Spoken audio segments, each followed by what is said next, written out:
Good evening, peace, love, light, and laughter to everybody this evening.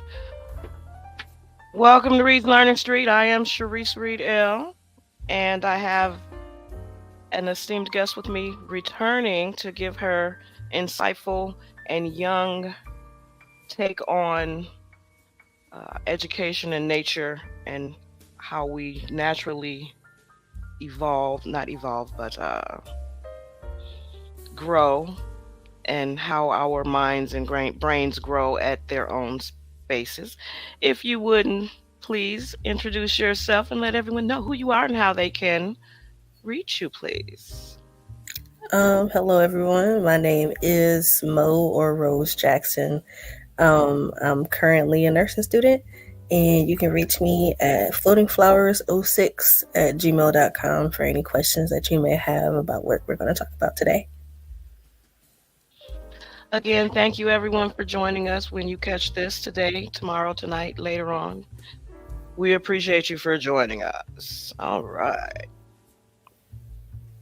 Make sure you like, share, comment, subscribe, and if you have any questions, drop them in the comment section.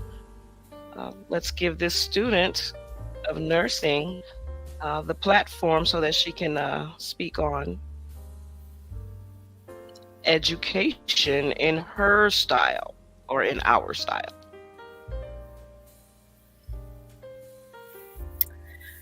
Okay, so I don't know how many people actually read the description um, in any YouTube video, but this is a health education class, particularly focusing on exchanging of energies um, through different activities. In this case, particularly the act of sex, and all that is involved with sex. And it's a lot more than, oh, I'm doing this to reproduce, or I'm doing this to feel good. There's a lot that goes into having sex and being a part of the act of sex. So first things first, we already know who we are. So we're going to talk about why we're holding the class. If you live in the U.S., um, your history with health class was probably mostly of a incorrect food chart in my plate, and then very minimal information on what sex is, the development of someone's body, how your mind develops, and the speed in which you develop these things. So first things first, everyone's mind and body is different. No one's body is the same, so it should be taught as everyone's body is different. Um, as it comes I to, have a question. yes. You just said that everybody's mind and body is different. So does that mean that they grow at different phases so how does that factor into the sexual growth or mature sexual maturity growth? So I guess a way to segue into that would be to talk about different experiences. So a person's mind develops through experiences through life. So someone who had a informative childhood, so someone whose parents or guardians um, kept them abreast on different things as they got older.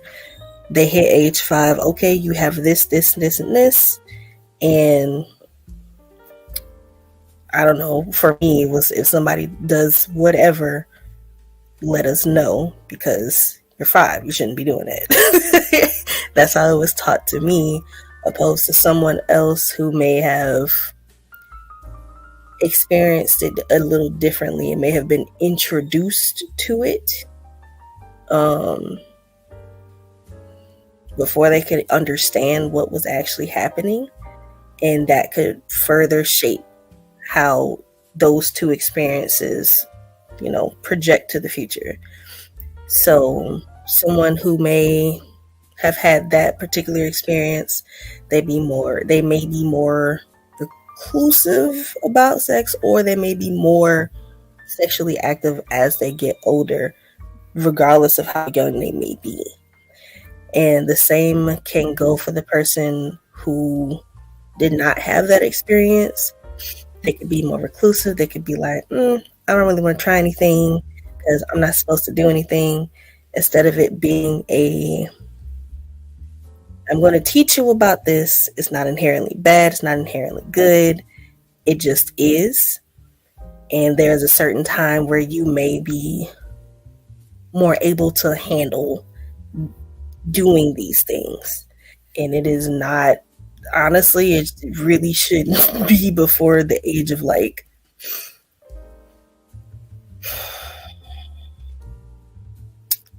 really shouldn't be before the 20s, because that's around the time your brain is getting ready to finish up its development, unless something else is going on.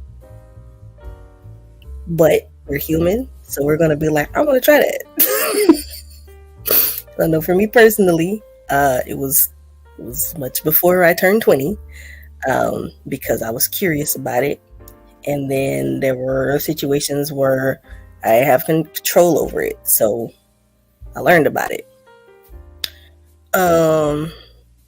But yeah, that's what I mean by everyone's mind and body is different. People's bodies grow at different rates. So you have someone who may be 15 without a period, no boobs, whatever. And then you got somebody who's 13, a size J cup, their period just started, and they're like going through it. And then you have people who are born as male. They may be a little confused as to why their situation downstairs is not like how everyone else is talking about how it should be, and that's okay. It ain't gotta be, as Meg Thee Stallion says, with a hook in it and leans over. It ain't gotta do all of that. You're fine how you are. So where But are these statistics at that state the information? Where you're getting this information from? You're in school. You said you're a student. So where do we find this information that states that the brain stops, or it starts to finally finish in the 20s? Where did you? let me find out. I got it in my psych class. I took 2 psych classes, and that's been the consistent thing. I can try to find the info on that real quick. Hold on.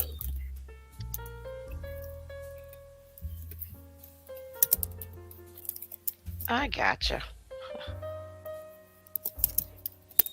Let's see here if this is the right one. There we go. Can you see this screen? Yep. All right, so this one is the male brain and how it thinks, and where each different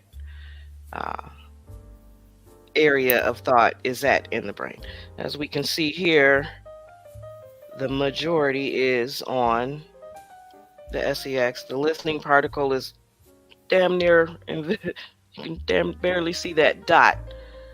The attention span, avoiding personal, and etc. There we go. How's that? TV remote, ability to drive, and dangerous pursuits and balls and sports is right there. But this here is the crotch scanning area. The toilet aiming cell. I'm kind of thinking that this might not really be how the male brain thinks. I was just about to ask, what source is this from? Okay. So the amazing sexual brain official site. So I just kind of Googled to see what we could pull up under the sexual brain development stages.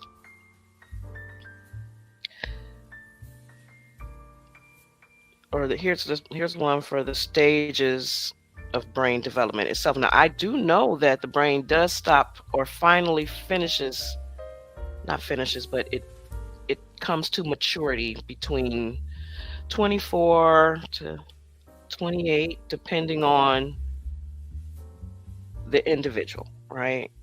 Yeah. So how does that lie into or play into the sexual development? Whoops, wrong. So someone's maturity, I feel like, can determine how they view sex. So if someone is immature, without having a full grasp and understanding of sex, they can, just be out here kind of having sex with anyone. And sex is, like I said earlier, an exchanging of energies. So if you don't know or understand what it is, you're exchanging energies with someone who,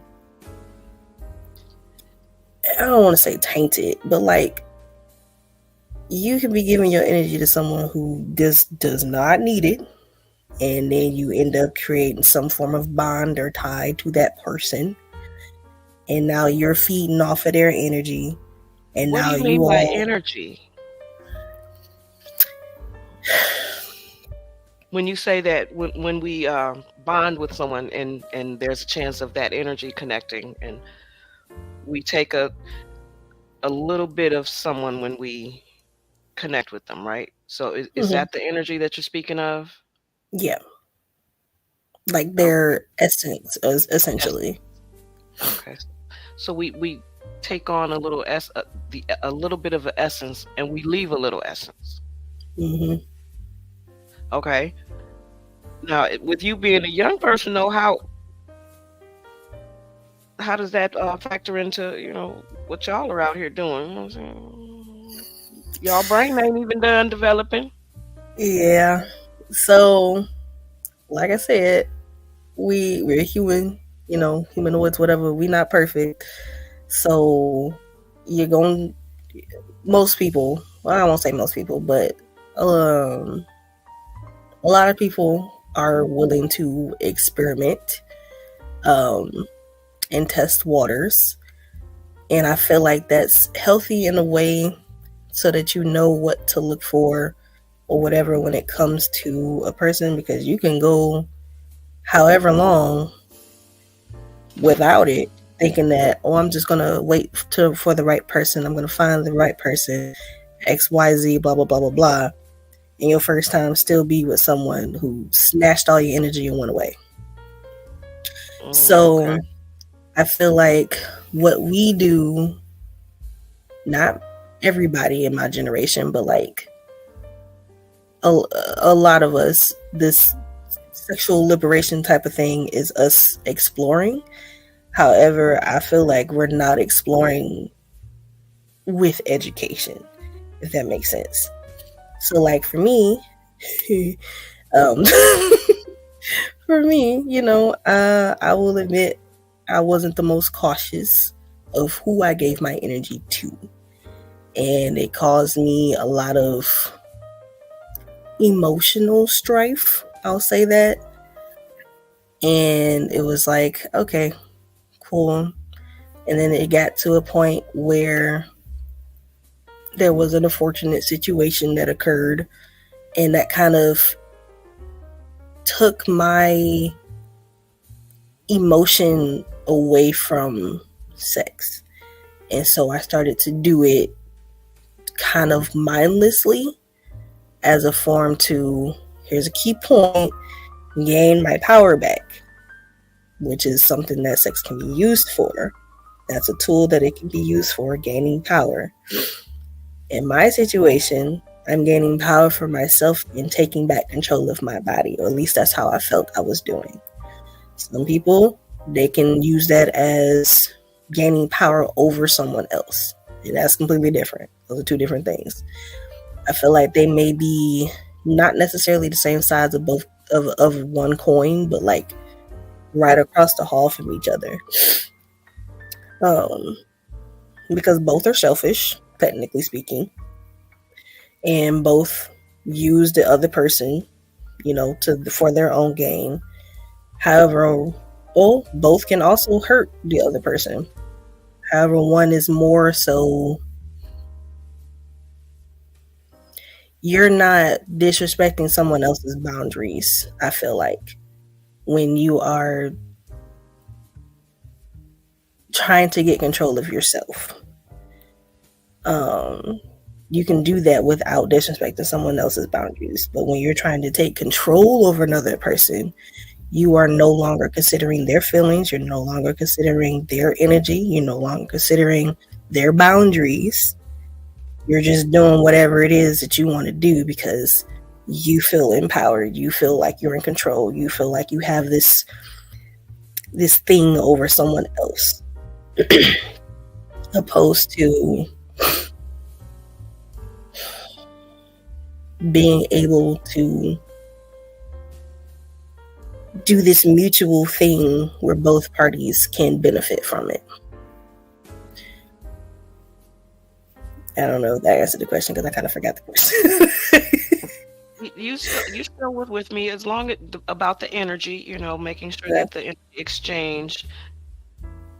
You said that you did your own experimenting. Of course, we all did experimenting as youth. It is what it is, right? Some of us experimented more than others. Like you said, it made you choose to empower yourself. How do we gain back power without using sex? So I feel like once I stop doing that on my end, I feel like the main thing is to kind of start focusing on yourself, because you can tap into that same energy of yourself without having someone else. You can do that by dancing with yourself. You can do that by unlocking your hips. So that's a lot of hip movements, hip rolling, dancing to some nice music that makes you feel good. It's a lot that you can do by yourself without having to involve another person. But a lot of it starts from the basis of, can I hold and love myself the way I want to be held and loved before I tell somebody else, I want to do this XYZ because I want to feel nice. No, make yourself feel nice. I like that you said that. No. It starts with self, loving self first. So before we can even get involved with or intertwined or interpersonal or intermingled or enter anything with someone else, you gotta first love yourself or be good with self. Like, you might be a little bit too young to know about, where back in the day, it was okay. I ain't afraid to touch myself. You know what I'm saying? Because if I don't know how to make me happy, how can somebody else make me happy? Or how do I tell somebody else to make me happy? I'm not saying actually touch myself. It's figuratively. But real talk though, if I can't make me happy, how can someone else make me happy? And that's before even getting to the sexual part of it. Mm-hmm. We're talking about the mental intertwining, because that's a sexual experience in itself before the physical. Yep. Can you like explain that, touch on that from your young perspective? Being able to like love on yourself and start mine first. Okay. Yes. So I know for me, it took me a very long time to actually start to love myself. A lot of the times we grow up and we have everyone else's view except for our own. Some people, they have their own views and they're considered rebels or whatever, blah, blah, blah. But then you have other people who may have been conditioned to see themselves and see everyone else a certain way. So for me, I know that I was conditioned to see myself a certain way. And while my parents tried to instill the self love aspect of, loving and seeing yourself, it was also contradicted by how they made me feel. So growing up, it was a constant back and forth battle of, oh yeah, I'm the ish. I got this. I can do whatever. Blah blah blah blah blah blah. I'm that girl.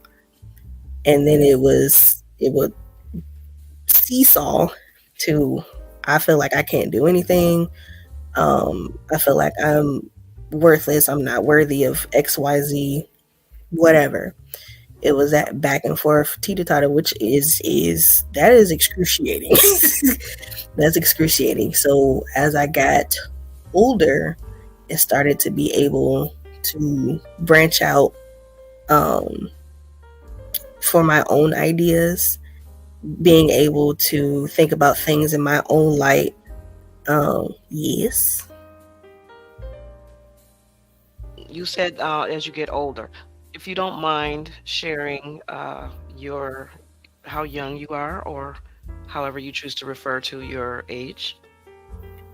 So I'm 24. I'm Think about it. 24. Yeah, I did. And when I say younger, I mean like when I was younger, high school age. So about 14 through 16, 17, those three years, it did a number, and I had to do a lot of unpacking. The conditioning portion was elementary through middle school, because high school is when I started to form my own, thoughts about things and how I wanted to do things. But then it was also being combated with what I was taught. So I may have wanted to experiment with some things. I may have wanted to try whatever. I'm thinking about whatever differently from how I was taught. So it was what's it called? Cognitive dissonance, where you're basically stuck. You've confused yourself because you have an idea about something, but then you have the thing that you were essentially taught to do or taught to believe, and now they're going like this in your head, and you're trying to figure out which one is the right answer. There is no right answer. It's just whatever is best for you. So now that I am a little bit older, I'm not gonna say I'm like way older than whatever, and I have all this great knowledge, because I don't. I have what I've experienced and the outcome of my experiences. So maybe about 3 years ago is really when I started to actually go on my self-love journey, where I was actually taking the time to get to know myself, because I realized that I didn't. My personality was to cater to other people. So the things that I liked wasn't really the things that I liked. It was the things that other people liked and that I wanted to like too, so that I can make relationships and friendships and things like that. And when I say relationships, I do mean platonic and romantic, familial, whatever. So it was a lot of trying to figure out what was mine and what was someone else's that I learned down the road. It was understanding that it is okay to have your own thoughts. And it wasn't like I didn't have my own thoughts previously. I did. But it was, again, that is this okay? Is this allowed? And getting a little older, I'll say getting mature. I'll say that's the better word I want to use. Becoming more mature. It was a realization of you can do whatever you want to do as long as you're not hurting anybody or yourself, and this is for your betterment, for your prosperity down the road, for your benefit. Um, so when I say getting older and growing, that's what I mean. Maturing. That's I had to talk it out. So that's what I mean. Maturing. Okay, so we should replace getting older with maturing. Yeah, I like because that. you can age and you can not mature and learn nothing. So And there are some that are well into their 30s, 40s, 50s and are not mature. So I agree. yeah. Okay, so look, I want to show you this. I just found this. Okay. Okay, so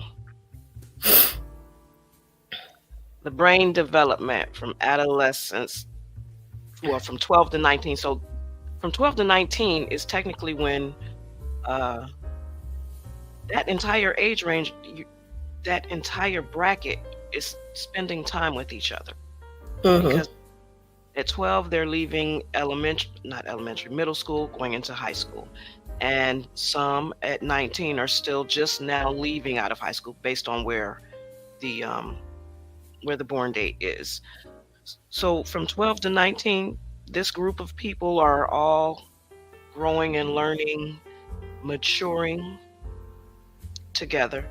As you said, you, up until about 3 years ago, you finally came into loving yourself. So from 19 to 21, at would have been after high school for you, you still would Mm-hmm. have been floating around, still maneuvering, finding yourself. As you said, your parents said, as long as you're not harming yourself, go out there and learn yourself. Yeah. Do you recommend that for a lot of not children, a lot of youth your age, in this age range, let's say that? In this age range, I would say learn yourself, but learn yourself with caution. Don't just put yourself in any situation to try to figure out what you can handle or anything like that. Because, to be honest, this age group, me included when I was in that age group, tests the waters a lot because they are young. They think that they are able to do anything, and you are able to do anything, but those things have consequences. And you need to think about those consequences before you do whatever it is. If you feel like this consequence is worth you doing whatever it is that you're doing, okay, cool. Figure it out. Communicate with whoever your guardian is if they're cool with that. Some people aren't, blessed with, parents that you can talk to. Some people are. If you are, talk to your parent. Hey, I'm thinking about trying this.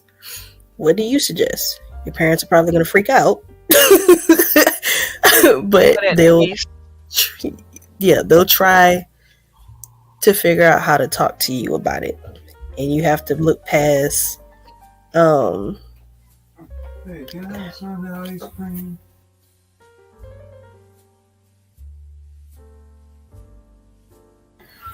I'm sorry. You have to look past where your parents are going to have to look past. This is my kid. You kind of have to look at it like this is a human that I'm raising. How do I want them to view whatever this is that they're curious about? Do I want them to be scared of it? Do I want them to be overly cautious, not necessarily scared, but overly cautious? Do I want them to go in with absolutely no fear at all? Do I want them to just make an educated decision? And those, while they may seem, similar or the same, they're very different.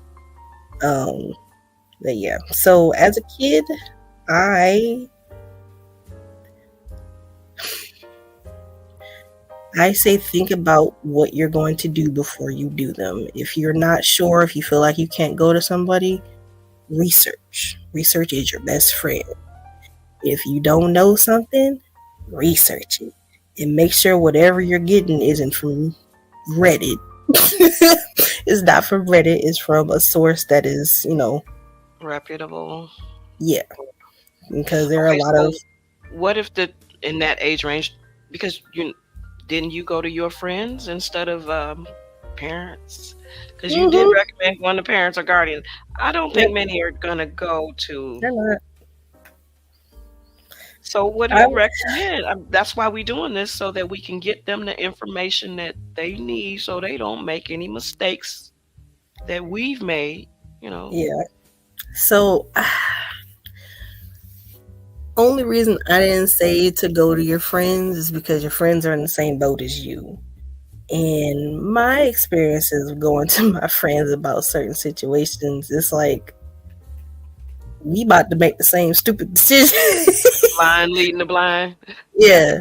But in some cases, I also feel like if you choose your friends wisely, same with choosing someone to be with, whatever, choosing someone to be in a relationship, whatever it is, platonic, whatever.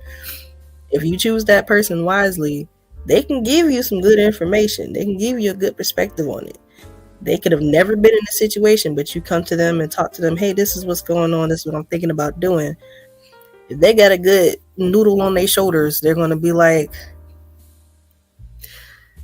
are you sure about that? Did you really think about I if was this just was a gonna good idea? say a true good friend or a Mm-hmm. true tribe member is gonna say, hold on, wait a minute, let's That think don't about sound this right. before we, Let's you yeah, know, let's think about this. Let's figure out if this is really the best option that we want to do, that we want to take, right, you know. whatever. Mm-hmm. So I But I I think feel that like, there can be some peers, not mm-hmm. all, but there may be one out of maybe 5 or 6, maybe not that Mm-hmm. many. Maybe about 4. 1 out of 4. One out of 4 would be willing to say, hold on, even though those 3 say, yeah, let's do it. This one is gonna say, hold, let's think Yeah, about consequences. yeah. And I think with that is also up to you to discern who you want to listen to and why are you listening to this person. So if majority of your friend group is, say it's a situation, oh, I want to sneak out and go wherever. Majority of your friend groups is like, yeah, do it. Bump your parents, bump, the rules or whatever. It is what it is. You're gonna have to do it eventually. You're gonna learn, blah blah blah. And then you got someone else, maybe 1 or 2 people that are just like, I don't think that's a good idea.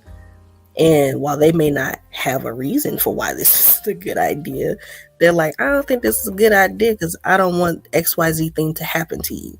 Usually, if someone is your actual friend, they have your best interest at heart, their reasoning for telling you not to do something or suggesting that you don't do something is because they don't want to see you hurt. Now, the friends that are like, do whatever, da da da da da, go off the wind, go ahead, jump, yeah. Some may have the intention of, I just want my friend to have fun. And then others may have another intention of, I don't really care what happens to you, but if you want to do it, go ahead. So I feel like it's up to you to figure out who you listen to. And like I said, why are you listening to this person? If you want to listen to the friends that are like, okay, yeah, go ahead. Why are you listening to them? Are you listening to them because you just want to do what you want to do anyway, so you're going to do it? And that could be why. Okay, cool.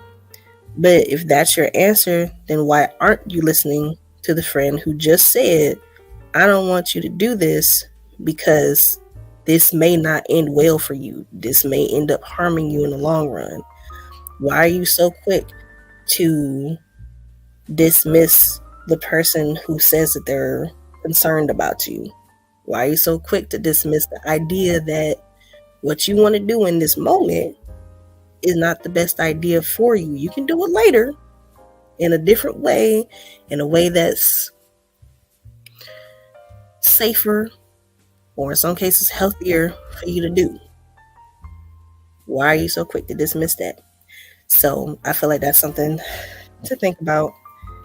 I'm gonna play. I don't want to say devil's advocate, but I'm gonna give the opposite angle. Okay, so I want to be like my friends. Everybody else doing it. You know what I'm saying?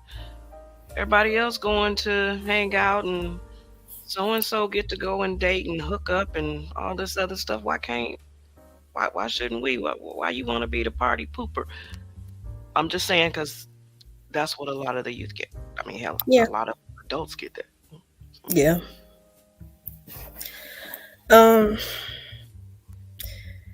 And yeah, so that in itself is hard, especially when you're growing in that age group, especially because peer pressure is real. Peer pressure exists in any age group, really, but in that age group specifically, it's like, ugh, okay. I would say I don't have anything to say for that. I'm gonna be completely honest. I don't, because I've given in to peer pressure many a time. And I can't say for certain that there's a surefire way to, combat peer pressure. I feel like it's something that you have to learn how to combat. And that's where the trying to figure out what ideas are yours and what's not yours comes into play. Because you can know in your truest of hearts that you shouldn't be doing whatever it is, or that you should be doing something, but everyone else is doing the opposite. And you're like, well, okay, should I do whatever they're doing? Because what I'm doing isn't what they're doing, and they're the cool kids. That's the group that I want to be part of. So should I? What should I do? And that's a good question. That's what a lot of, even into the 20s, individuals are still trying to find themselves personally or just individually before they can even get involved with someone. But yet again, like we say that, or like you both, or both of us just discussed, experimentation happens, and then you get heartbreak, or is it not heartbreak, heart chakra break? You know what I'm saying? 'Cause it's not actual heartbreak. It's just the chakra is just torn to pieces. But at such a young age, if they're not, if we give it a tribe mentality of where, hold on, you got this tribe member, that tribe member, that tribe member, and they finna say, come here, get on back over here. I know I may only be a year under you or a year over you, but let's stay focused. You don't want to ruin your future. Or I'm not saying that having a baby would ruin a future. That's not what I'm saying at all. What I'm saying is exchanging of energy can ruin an individual for any period of time. Yep. That will stunt growth. And we are already on the path of the brain is not developed until 24 to 26. So having these interactions will stunt that growth even that much more. So before we go on, can you please let everyone know again, because we've been going for about 40 minutes, can you let them know what school you go to and what your major is and your study, so that they know why we're having these conversations and why you're here? Yep. So I go to North Carolina A&T. I'm a nursing student, and I'm here to discuss interrelationships and everything that's pretty much involved with it. And you can reach me for any questions that you may have about anything that we've talked about, or if you have a question of what my perspective may be on something. My email is floatingflowers06@gmail.com. And we thank everybody for joining us. Uh, any questions that you all have, you may type them into the comment section if you'd like. We have been here again, like I said, 40 minutes or so, so we probably won't be here too much longer, depending on what else Rose wants to share with everybody, though, because I know you did have an outline of a lot of different things you wanted to get out. Yeah. Okay. So the outline is basically, it is specifically talking about sex and sexual interactions. Um, so sex is more serious, I feel like, that people give it credit for. So like we talked about earlier, it is an exchanging of energies. It is energy. um, and also, like I said earlier, it can be used as a weapon. It can be used as a tool. It can be used as simply just something to do. But there are a whole bunch of things that sex can be used for. So sex can be used for pleasure. So that's what it just is. It's just something to do. Because, you want to feel good or the other person wants to feel good. It should be mutual. Say that. Any act should be mutual. A mutual agreement between two people. And if the other party doesn't feel comfortable, don't do nothing. Stop and give that person space. Let them feel comfortable. Don't try to talk them into doing anything. It's a way of manifestation. So manifestation is a tool, or not a tool, but sex is the tool used for manifestation. So it can be reproduction, to have babies, whatever. It can be used as a tool of manifesting ideas and outcomes. So if you bring in whatever intention you bring into that act is what you're going to get out of it. It can also manifest ties and bonds, as we talked about earlier. So those ties and bonds are something that some people may know as soul ties, and other types of bonds and things. Mama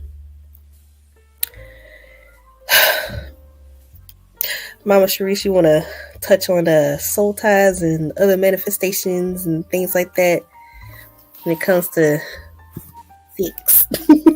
Yes.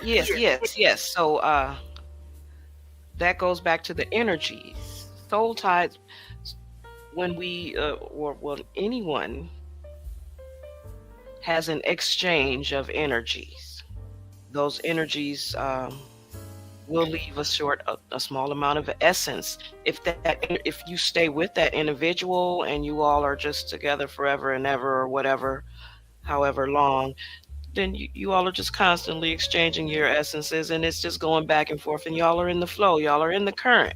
But then when you've got multiple different energies that are leaving multiple essences, and if they've got bad energy, or if they've got questionable energy, and let's say we lay down with them, they're going to leave that little bit of that essence in you, and now you're walking around with that blah, that feeling of what's come over me. It's because you've interacted with or exchanged energies with an entity that you should not have, which goes back to that cause and effect. Every action has a reaction. And even as a young person being inquisitive, everything that look good ain't good for you, and it damn sure don't mean go dip your toe in it. Mm-hmm. You know what I'm saying? Just some things leave over there. If the grass look green over there, leave that motherfucking grass over there, because it might have some kind of chemicals in it that's making it that green. And just prune your grass, which is self. Love on self and take self out on a date. Enjoy time with self. Start with the man in the mirror, as Michael Jackson said. You know what I'm saying? I've done that before. When I was younger, I got a mirror and I cooked a meal, candles and flowers, and actually treated myself to a good evening so that I would know what I wanted when I got with someone. You know, this is what I'm expecting, and if this is not what I get, then it's just not, if after a couple of times and we're not bringing to the table what each other wants, then, Mm-hmm. exit stage left because you ain't right. Mhm. Mm-hmm. It's really not rocket science. It's more like common sense. If we utilize our senses that are in our body, Yep. we won't even be bothered with a lot of the energies. We'll let a lot of these entities walk right on past us. They'll come speak to us and be trying to get at you and give you their energy, incubus, succubus type of, you know what I'm saying? Are you familiar with those terms? Yeah. Okay, so an incubus is finna input some stuff up in you, and a succubus is finna suck it up and out of you. Leave them energies alone. You know, Mm-hmm. but discernment comes with maturity. Yep. And being young, we can't discern from the incubus, succubus, as opposed to an actual real love interest or friend that start someone who actually wants the best for us, not just to have a physical encounter and Mm-hmm. leave. What did we call it back in the day? Pump and dump. You know,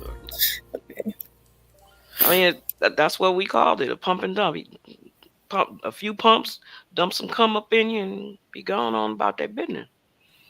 Alrighty. It wouldn't even be cum. It could be their energy, Yeah. because even if they don't ejaculate, they still leaving their energy. A pump and dump again. You know what I'm saying? I like that fist behind you. Like, yeah, no, no, not here. No, nigga, no, not here. You gotta laugh sometimes because we can't have such a serious conversation without Yeah. laughing. That we didn't come to make everybody sit and be all stiff necked. Literally, pun intended. Yeah.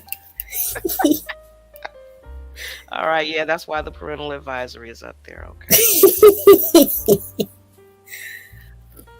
but But again, yeah. go ahead. Yep. Go Yep. ahead. Yep. Oh, sorry. Let me go back to the thingy.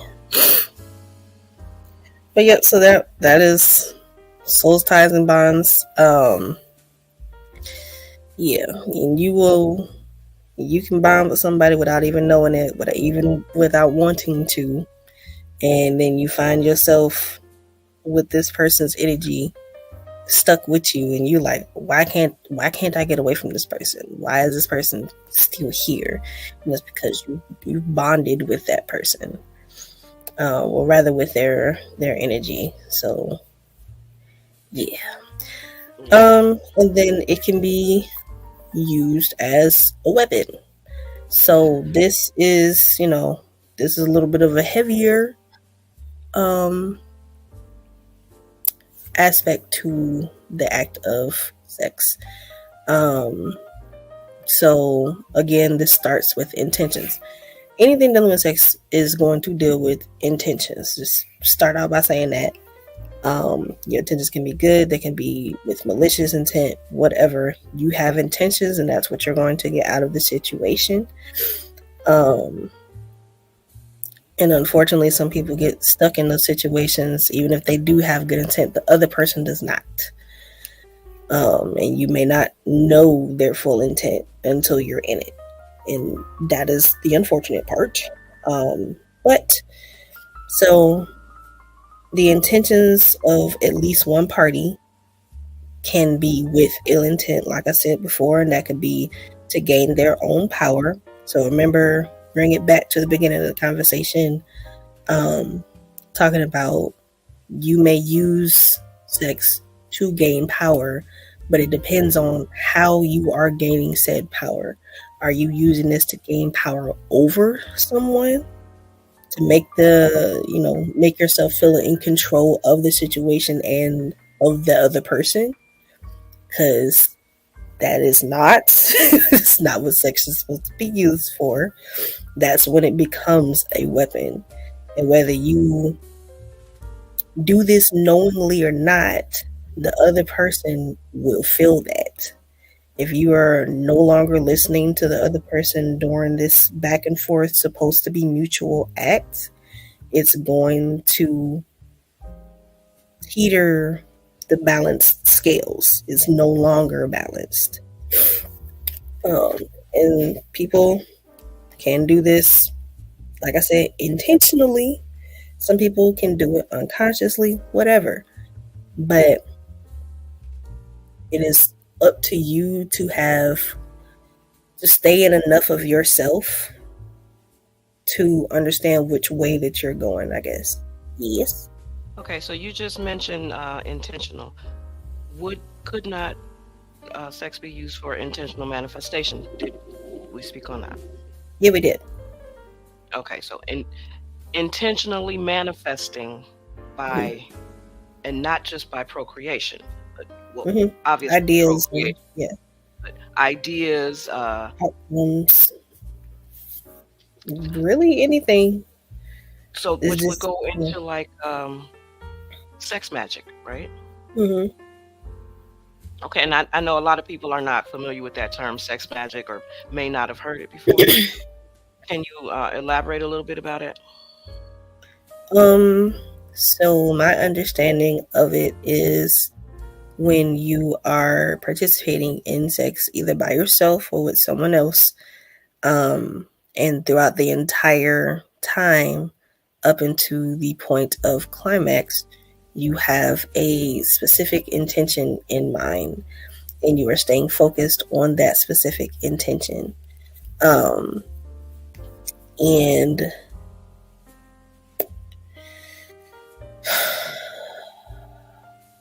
yeah, that's pretty much it. Well, it's not it, but that is, I guess, the basics of it from what I know. All right, so I got a definition here. Any type of sexual activity used in magical, ritualistic, or otherwise religious or spiritual pursuits. One practice of sex magic is using sexual arousal or orgasms. That's what you were just talking about. Mm-hmm. Okay, so you learning a little something. Yep. And also with that, be careful who you doing that with.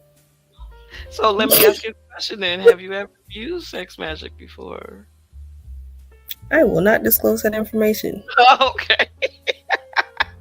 Okay.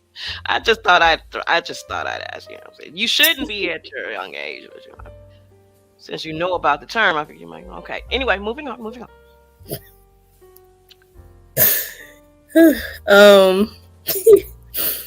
Yeah. Okay. Okay. So also, yeah, you were talking about interpersonal relationships. Mm-hmm. Can you explain what that means?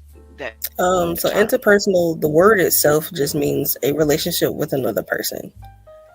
Opposed to intrapersonal is a relationship with yourself. Okay. Intra and inter.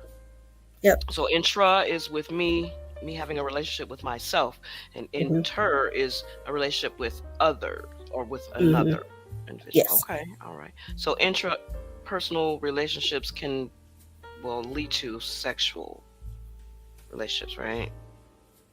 Yeah, and both can lead to some form of a sexual relationship. Because like I said, you can do sexual acts with yourself, and that can define how you view sex depending on how you do it with yourself. At least I think so. So if you're ashamed of it to do it with yourself, you're more than likely going to be ashamed to do it with someone else, or at least ashamed to do certain things with someone else. And that can include, like, not letting them see you, so having sex with the lights off. That can include not wanting them to see you do certain things. Some people may not like to be watched while, pleasing someone else. And then you got, when you are comfortable with it, you're a lot more comfortable in trying different things. And that's where comfortability and sexuality comes from. Yeah. So I feel like the more comfortable you are with yourself and your sexuality, the more comfortable you are when if it comes time to be in a sexual situation with another person, an interpersonal sexual relationship. Okay, so I have a question. Oh, hold on. And it lost me just that quick. It was off what you just said. It'll come back to me. It'll come back to me. My apologies for interrupting you. Okay. You're fine. Okay, I'm gonna get back on. Oops, didn't mean to do that. I'm gonna get back on track with the using it as a weapon. Actually, yeah. So I remember now. So, is it possible to have an orgasm or reach a climax from conversation? I have heard of it. I have no knowledge of it myself personally, but I have heard people being satisfied from conversation and being talked to a certain way, or even, I guess, the frequency of which a person is talking to you, not how much a person is talking to you, but frequency as in how they sound, the pitch of their voice, the cadence of the words that they're using. That can induce an orgasm.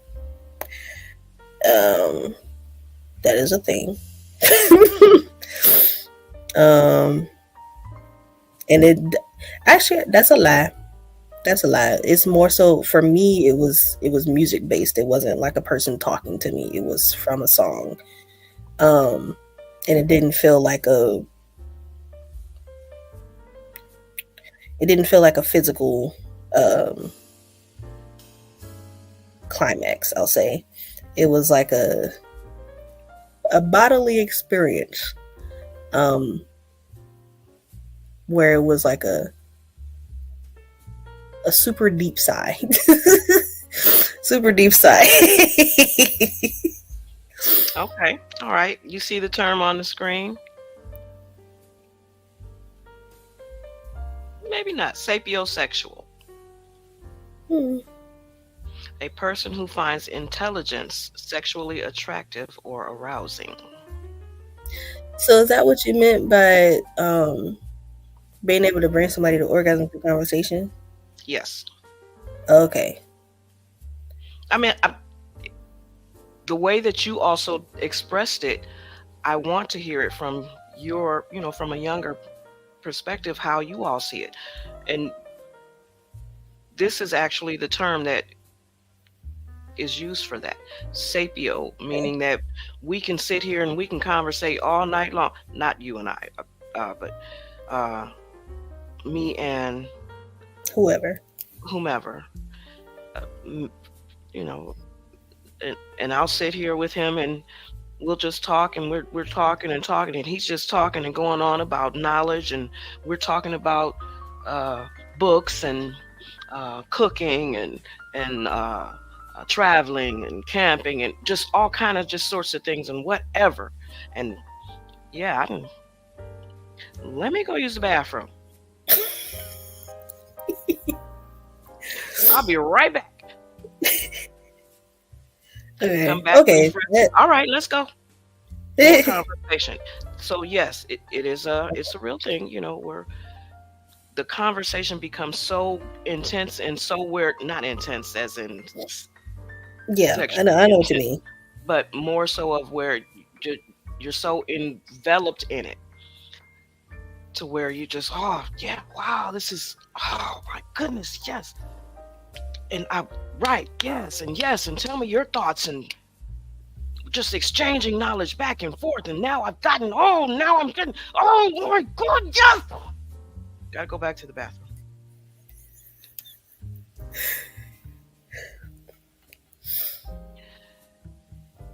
That is that term. Okay, so now Okay. sapiosexual. There are sapiosexuals in the world, though. That people Yeah. that just get off on knowledge, or not even knowledge, conversation, or you know. Then you got some people that are different. They different, like different to where they get off on. They'll do things on purpose just to get that arouse. That sexual peak. That get that burst of what is the hormone that comes out? Dopamine. The dopamine. Yes, they'll get that burst of dopamine just from sitting there. Or some people will. There was that video of the people that were in public being rambunctious just to see if they could do what they could do and get away with it without anybody knowing. Some people do these types of things to get that personal burst, Mm-hmm. which goes back to what we were talking about earlier about self gratification. A sapiosexual will have a conversation with you and you won't even know that they've, gotten off on the conversation because it's not for anyone else. It was a personal high. Mm. So do you recall yourself ever having an experience like that before where you just the conversation was just so great to where you could feel the heat welling up in you or little beads of sweat coming? Yeah, and then you wiped your forehead like that.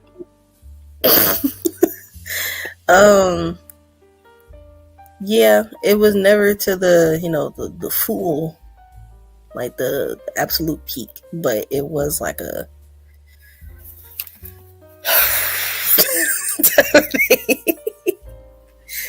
so I'll say yeah. And it's not Okay. honestly it wasn't, it's not just with like any person that I can have a intellectual conversation with. It's particular people, I guess, that I'm interested in, and if they can hold said intellectual conversation, that's just like it's a super plus. You know what? I consider that like a superpower when you as an individual or someone else can actually cause an orgasm just off of a conversation, or even without a conversation, just off of a look, or just off of sending their energy, that Mhm. incubus, succubus energy, from across the room. I know this, we're in the adult area. Well, not adult, but parental advisory. So you know how they have those gadgets, the rabbits, and you're over there across the room and he's over here with the control, and every time he's pushing that button it's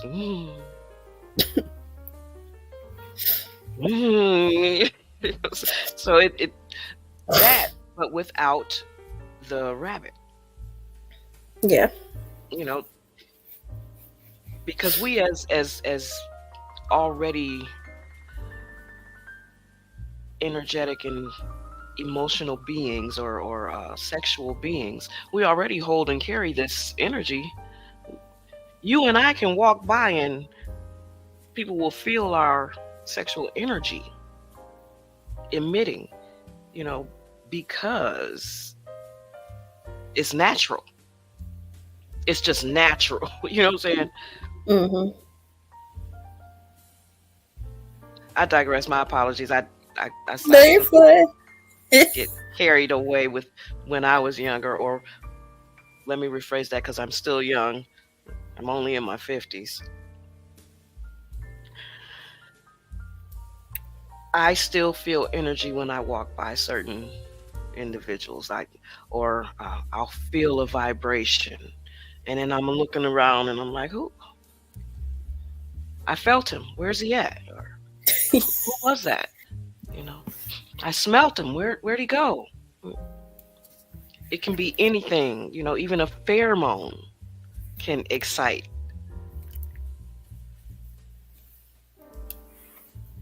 The colognes, or not colognes, the oils, the natural oils that blend in with our body skin, the oils that come out of our skin, will excite uh, the opposite sex, or anyone that we're interested in, just by, if you excite those, you know, hormones in you. Tell me that your significant other doesn't get excited when, or you, let me rephrase that. You don't get excited when you think about your significant other. Yeah. I just saw it in your eyes, so yeah, I know. You know what I'm saying? It's natural. And then even the giggle after that. See, this, it's natural. That's the natural. We're sexual beings, and we're supposed to have this natural interaction. It's just about who we have this interaction with, and how many times we have this interaction with different people. We don't want to have so many interactions with these different energies that are leaving their little essences, even just walking by. That's kind of why I don't go in certain places where I know people are going to be giving off their sexual energy on purpose. They're sending it out. Like if you go to a strip club, you know, topless, but not topless, because they don't be topless where I be. They be bottomless. Even there, you know what I'm saying? That's why I don't go, because I know that they throwing out that type of energy, and I don't want it. Let me go on and be that private dancer, like Tina Turner said. Give me a private. Let me be a freak in the sheets and a lady in the streets, but only with my significant. You know what I'm saying? My significant other. Not everybody. Everybody don't deserve your energy. Everybody don't deserve your essence. Mm-hmm. And with you being a superwoman, or with us being super heroes or super beings, we can't be giving ourselves to everybody anyway. They can't handle it. They gonna burn up. You know, like Superman with the kryptonite. Back to that superpower. And it don't go just from female. It come also from males. The male species also holds that superpower. You know what I'm saying? Where he can put it down on me. That's how that song went. You know what I'm saying? He gonna put it down on me, put it down on me. It happens. It's natural, and it's supposed to happen. But okay, I know I got sidetracked there. Back to the young 24-year-old and not getting it put down on her. Oh, yeah. Okay, so gonna get back on topic of weaponry. Yes, yep. Weaponizing sex. Yep. So like we've talked about, weaponry comes with intent, and both parties can be the person with the ill intent, or one party can be the person with the ill intent, or if there's 3, 4, or 5, it just takes one person to have ill intent for sex to be used as a weapon. And that's again where the person can use it to gain power, be it that over a situation, and you, or over whoever, to make themselves feel like they're in control of the situation and the other person. And then sex can be used as manipulation. So somebody can give you an ultimatum, or even to get sex from you, they can give you an ultimatum. So like, well, if you love and care about me, then, obviously you should want to do this. You should want to give me this thing. You should want to give me your energy. You should want to give me your essence because you love me. Not necessarily because this person deserves your essence or energy, but they're giving you that ultimatum to manipulate you into throwing what you know that you want to do out the window to satisfy them. And then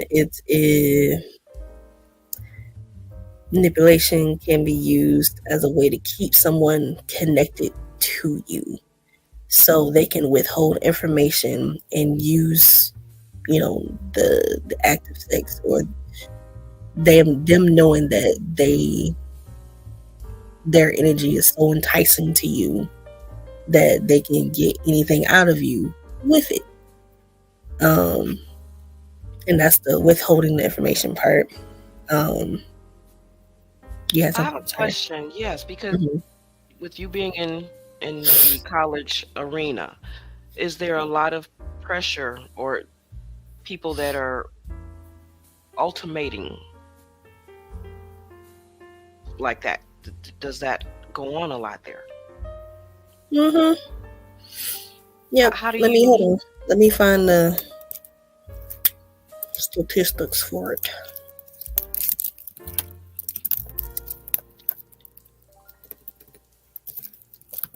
You can share your screen if you want to. Okay, give me one second.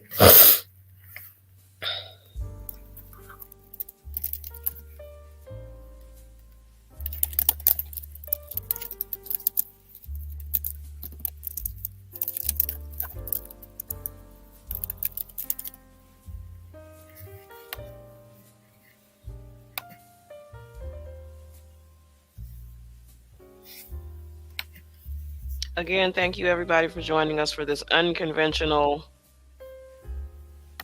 sex education class. Okay, can you see my screen? Yes. Okay.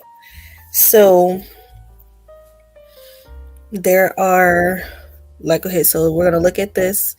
And so in college, the age group is typically 18 to 24.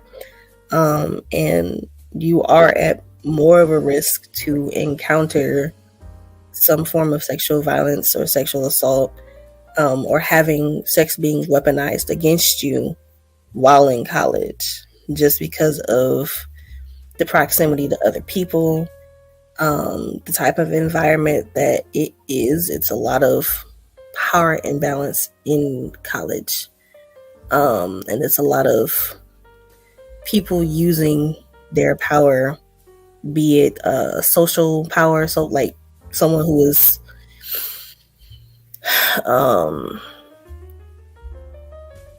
popular, more socially popular than someone else. They can use that as a means to get whatever out of someone else, because that person may also want that social power, or they don't want that social power, but that person knows because of the power that they have, they can do whatever they want to somebody, and people won't hold them accountable because, this person is this, this person is that, without actually knowing that person. But just because they are quote unquote popular, that's how people are going to view them. And so people are a lot more likely to not report things like that. People are more likely to encounter things of that nature, especially if they are trying to get into, say, like school politics, be it that in a club, an organization on campus. Um, I can't speak on like the Student Government Association, whatever. I can't speak on that. But in organizations, that is where I feel like most of that occurs, because of there's this like unintentional hierarchy that gets created. Um, a clique within an organization may have mm, they may have more social prowess, and they can use that prowess to pull other people in, to want other people to come in with them, to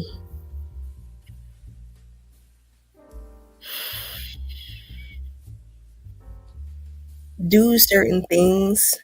And whoever the things that they're doing these things to thinks it's okay because they're getting something out of it, even if they may not. The person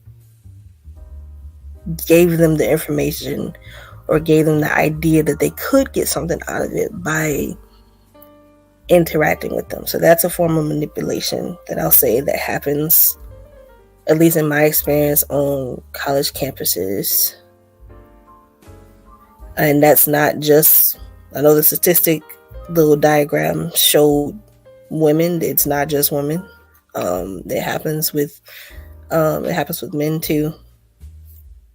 Unfortunately, it's just not as reported or talked about. Even it's almost like it's shamed, and it shouldn't be. You should be able to talk about it, and get help for it.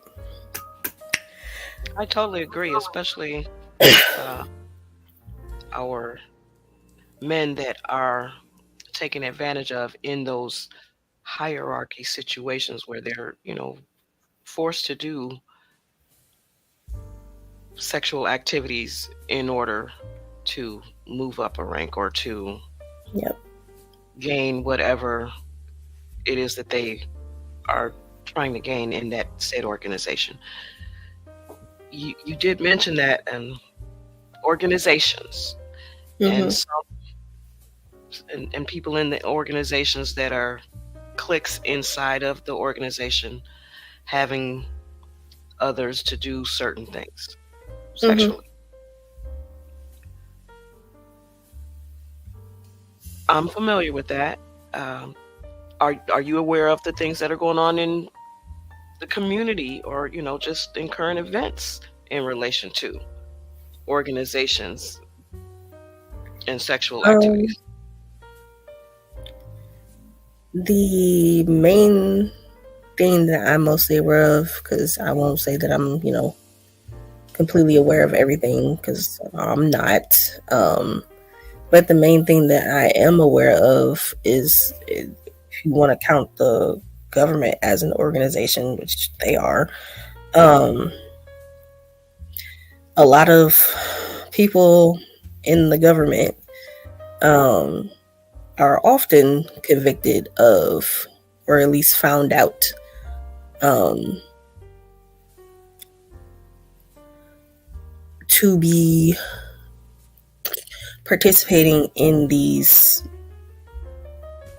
sexual weaponry. Um, Participating in nefariousness. Go on and say it. yeah, yep.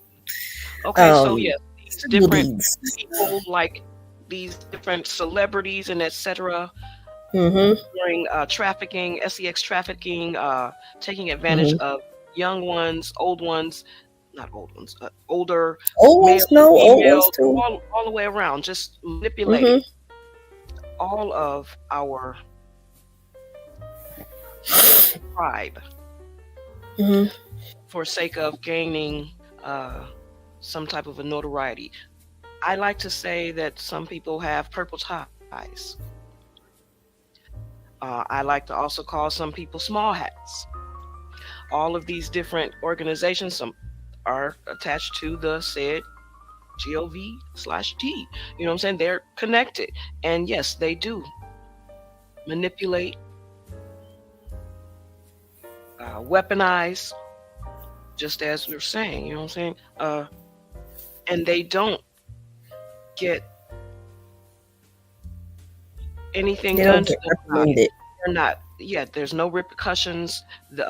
They they'll quote unquote unalive themselves, and that'll only be for media purposes, because then we find out later on that they're somewhere else off on another land where they've gone to a country where it's legal for them to do those types of things there.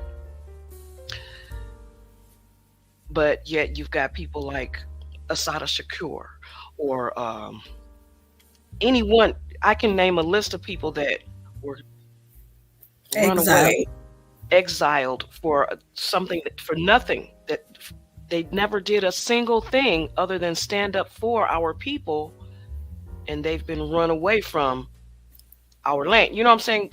Yeah. Yet other people are doing these heinous, Acts. Crimes. Crimes. and then And getting a slap on the wrist.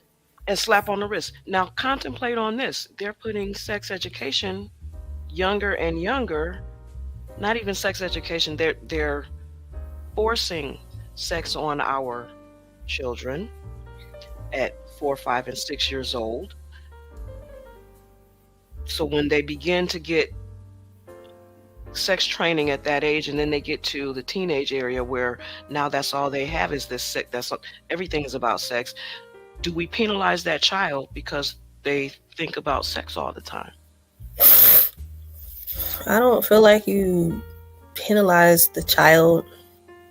I do think that a lot of the stuff, especially in media, is sex driven, because instead of teaching what sex is in its entirety, it's taught as sex is power. And that sex is everything and with everything. And is I feel like when you are young, when you're immature, it's hard to discern. It's hard to discern activities. I feel like our young people, children, they don't know that that's what they're doing. They're just trying to make friends. Mm-hmm. They're trying to get as many friends as they can, and if dancing to a sexy red song is gonna get a whole bunch of friends for these little girls, that's what they're gonna do. They're gonna, you know. I also think so. Okay, so like when it comes to the absorption of media, overly sexual media, I think that is on the parents. I know you can't control what they do at school, what they're doing when they're not in your line of sight, but I feel like it starts with the parents. The parents have got to be willing to talk to their children about, hey, this is what this is, this is what this is. This is what this means. So if you want to do whatever, whatever, but at this age, you don't need to be doing that. I know, and then like, I'm not a parent, so I can't say how to tell a child that. I just know what my parents told me. That what song was that? Ring My Bell. I love that song. I would hear every time me and my mom be in the car on the way home from my grandparents' house. That song was on the radio, and I loved it because I didn't know what it meant. But I like the song. I like the rhythm of the song. I like the beat of the song. I like how the lady's voice sounded. I was like, this is a cool song. Ring my bell. And the first time my mom heard me actually sing the song out loud, because I guess she didn't realize that I was actually listening to the song, however many times I've listened to that song before, she was like, what are you doing? What that song mean? Why are you singing that song? And I was just like, well, I don't know. I just like the song. Your kid don't know. They don't know. So you have to teach them. And my mom still didn't. She obviously she knows that I know now, but like she still has yet to tell me, what she probably wanted to tell me what the song was about. When I asked, well, what is the song about? Because she asked me, do you know what they're talking about? No, what are they talking about? You don't need to worry about that. You're too young. Well, I mean, a lot of the songs back then, Yeah. you didn't know that that's what they were talking about, but you knew that that's. And now it's just kind of Now explicitly it's out there. yeah, now it's just totally out and out Yeah. and about. And even still, I feel like it still applies because you did have songs back then that was talking about, explicitly doing some things. Shoot, we had songs in the 30s explicitly talking about doing some Okay, things. yeah, you know what I'm saying? You had So, sexual healing, so all kind of yeah, yeah. so I feel like it is up to the parents to talk to your kids. Don't be scared to talk to your kids about this stuff. They're gonna find out anyway, whether you want them to or not.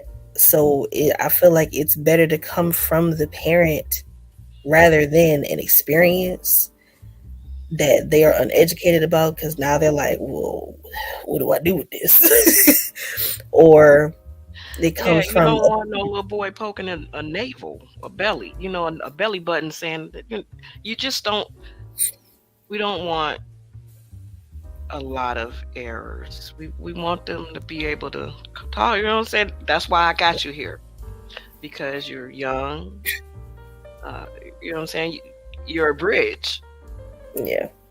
And my parents, they didn't give me the talk. They did not give me the STX talk. So My dad. how did you get? How did you? So I hit both mom and dad. Dad came into my room. It was maybe like a week before I started 8th grade.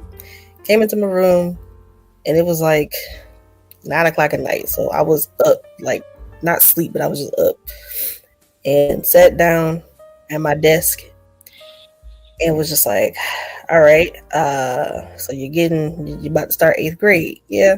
And I was like, yes. And then he was like, well, you're going to start thinking about some stuff. And I would prefer if you came and talked to me and your mom about it and use condoms. And then he walked out. I was very confused. 13-year-old Rose was very confused because I knew what he was talking about, but I didn't know what he was talking about. I didn't understand what he meant. I was like, what? I was like, and then, like, instead of staying and letting me ask questions and I guess going further in depth about what he meant, it was just me confused for the next, I think, a week. I was very confused. I was like, condoms for what? What is that? And it's like, again, I knew what he was talking about, but I didn't understand what he was talking about because I got introduced to videos at a young age because I was 4 and wanted to go upstairs and sleep not in my bed, and I saw it on TV. They didn't have it on, it was just on because it was HBO, and after a certain time that was what was on HBO. So that's how I got introduced to it. And while I knew what it was, I didn't know what it was. I was just like, okay, this is a thing that is happening. Okay, that's it. That is literally all I knew. With my mom, it was every so often she would ask me if I was pregnant. And I was confused again because when she started asking me this, I had turned 13. And I said, no. How and why would I be pregnant? I'm 13. And she was like, kids be doing everything these days. And I was just like, I'm not these kids, so I'm confused. What you mean? Why are you asking me this? So I feel like in our community, it is taboo to talk about it, and it shouldn't be. There's no reason that those two conversations were my sex talk. No reason that should have been my sex talk. My sex talk. I agree. It should. I feel like it should have been gradual. Start when I'm young, when I'm starting to notice my body. Start there, because sex conversation is not just, you know, penetration and oral things. It's the body. Right. The body. So start there. Start with, well, this is your breast. This down here, not the no square. This is. Can I say that? Can I say that online? Yeah, I did not. I've never liked that when it was, we're giving body parts all these Different nicknames. names of what it is. Because if you go tell somebody so and so touched XYZ, if they're not in your family, they're not gonna know what that means. They may know what that Right. means, Yeah. but Yeah. they're not But gonna know we what that got means. universal terms. So breast, Vagina, vagina. Yeah, penis, my penis, butt, my vagina, my butt, my breast, my lips. not my butterfly, my My ding tallywhacker. dong, my cucumber, my Yeah, whatever. what it Uh, is. yes, Be because each comfortable calling it what it is. family may have, like you said, a different name for the different parts of the body. My grandmother and them used to call it a pocketbook. Yeah, I know. Okay. But Okay. so if someone was to come up, or if I were to train a child up to say, did somebody touch your pocketbook? What are you going to think they're talking about? You're not going to know that she's saying he touched my pocketbook. Your pocketbook, the book in your pocket. What? Again, though, that's a term from my tribe that we used. Yeah. Let's keep it clear so that we're not getting all mixed up, and the children aren't mixed up, and now they're afraid to say anything because they don't know what word to use or term to use. Yep. Like we said, open up the dialogue so that there's not a week of walking around confused because you've been given some condoms and you don't know what to do with them. Yeah. And also with the, opening up the dialogue, it should start before that conversation. You should have it to where your child can feel like they can actually come talk to you. You can tell your kid they can come talk to you all you want to, but if your actions say otherwise when they have tried to talk to you about, smaller stuff, and you shut them down and you tell them to go away or whatever, they're not going to want to talk to you. So I feel like make sure your actions back up what you're saying. Don't just be like, oh yeah, you can come talk to me. Ask me any question. No, it can't. Right. No, not without you saying something or questioning why I haven't looked the question up yet. I don't know how to look the question up. That's why I'm asking you. I don't know how to feel about this question that I have. That's why I'm asking you. Right. So, okay, all right. I appreciate this conversation. It's again, that's the parental advisory. That's why it's there. We've been going for quite a while. We may have to come back and revisit this because I know you are here visiting. Please tell everybody again what school it is that you attend. I'm at North Carolina A&T. Which is? It is an HBCU. Okay. We won't get into that right now, but we will acknowledge that she is at an HBCU. It's historically black college. College and university. If for those of you who do not know what HBCU is, not know what that is. That's correct. And she is our nursing major, learning all about nursing and treating and helping our people.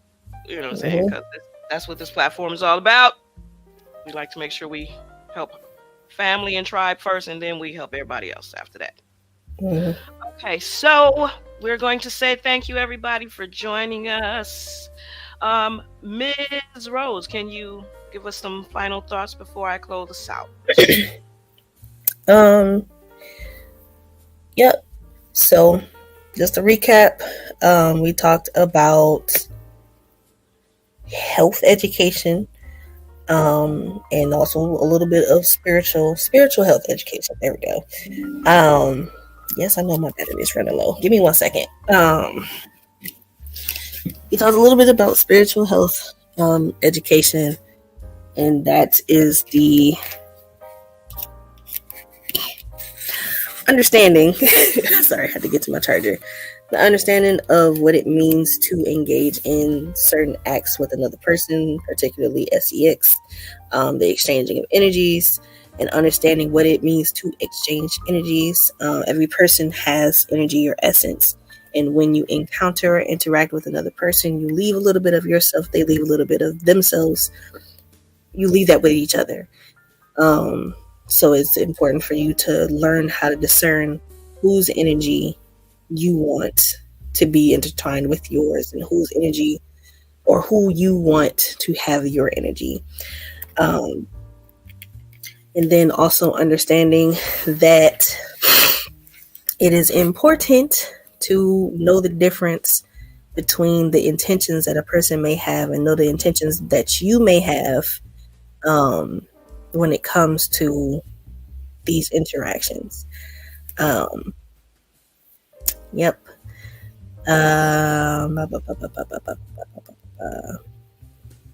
Also, if you have questions, you can come to me and send me an email. My email is floatingflowers06@gmail.com.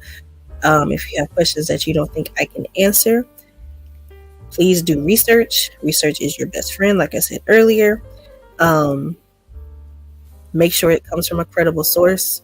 So if anybody can add to it, it's not a credible source, because anybody can give their opinion on it, and their opinion may not be the best.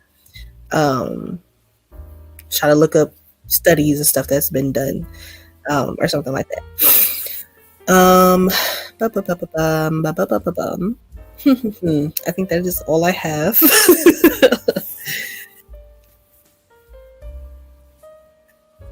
Oh, we can't hear you. All right. Thank you again for joining us and giving Reed's Learning Street viewers and myself the wealth of wisdom that you've got, and sharing it with everybody. We want to say thank you to everybody who supports us and Reed's Learning Street. Thank you to Get This Wisdom Magazine Live. They sponsored this and set this up for us. So we want to say definitely we appreciate them. Thank you. All right. And everybody, we wish that you all will have a grand evening. Thank you for watching our videos. Support who supports you, and check out some of our supporters. Definitely like, share, subscribe, and have a great day.